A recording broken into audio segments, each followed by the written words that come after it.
So, as regular watchers of the channel might know already, I'm a bit of a born contrarian.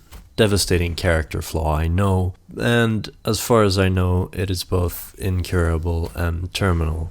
I bring this up to talk about microtransactions, a constant controversial topics in the gaming space, and I have a bit of what the kids might call a hot take on the topic. You see, microtransactions are good, actually.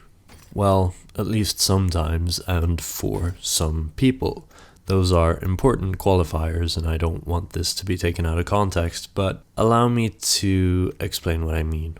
When I say that microtransactions can be good, I mean that they can have a good effect, not that the business practice in itself is good. It is obviously pretty scummy and almost always uses some sort of social pressure or fear of missing out or other sort of scummy sales tactic. But microtransactions can be good for gamers in the sense that servers are not free to run and somebody needs to pay for them. In games where a lot of people like to buy microtransactions in the form of skins or whatever, fact of the matter is that somebody else can pay for your server costs.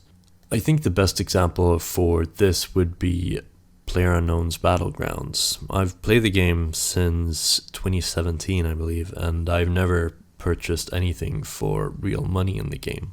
The skins and cosmetics are weird, and there are always new ones, and apparently people spend a lot of money on it.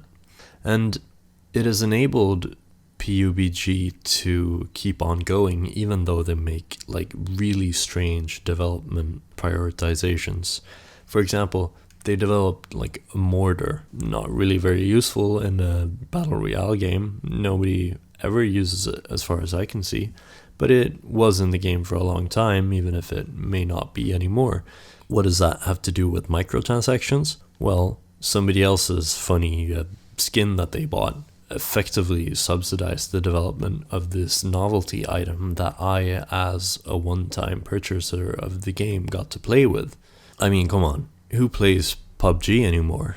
Well, not that many people, at least compared to when it was at its peak. And the development has been sort of stalling for years, not really making any big splashes. But they've been able to continue because some people are buying all these skins.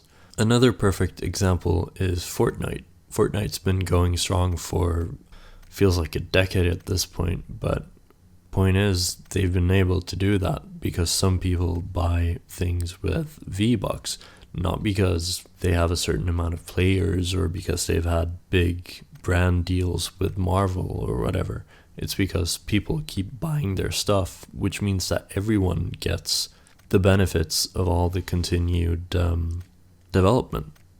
And perhaps the most controversial of these examples I'm going to give is Star Citizen, the perennial development hell game that gets so much bad press because of its, not micro, but rather mega transactions where people buy digital spaceships for hundreds of dollars. I've been playing the game since 2016, and I've only ever bought the cheapest starting set to get to play the game, not actually buying any of these weird $3,000 packs or whatever. And I think it's pretty fair to say that development has been slow, that it has sometimes been mismanaged, but other people's money have developed this game for me for 8 years, and it's really starting to shape up. That's the power of microtransactions.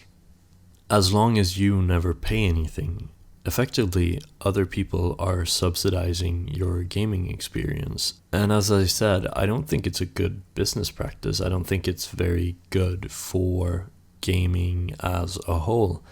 But when we talk about pros and cons, and the discussion is mainly about cons, it is notable and worth noting to me that for a lot of people, the majority of people who never buy any microtransactions, there are a lot of upsides with this model. Now, that take might be a bit hot. I don't know. those are just my thoughts on it. And as I mentioned at the start, this is me being a contrarian partly for the sake of being a contrarian. Even if I do genuinely believe in the points I'm making, I do lean more strongly towards the idea that microtransactions are bad and shouldn't exist. But, let's keep an open mind and be thankful of the benefits it can bring us when they do. Now, the logic I've been using obviously has two assumptions that it runs on. Number one, that these are in multiplayer games. If not, I think they're absolutely despicable and shouldn't exist. Like, what was up with Deus Ex back in the day? Like, that sort of stuff is not okay and nobody benefits from it. And the other assumption is that there is no competitive advantage to it in a competitive multiplayer game. Going back to PUBG, I think it's pretty fair to say that you don't have much of a competitive advantage to spending money on microtransactions, whereas Star Citizen is clearly pay to win. But I'd like to hear what you think. Am I making sense here, or is this just my contrarianness taking over? Let me know what you think. Karluigi out.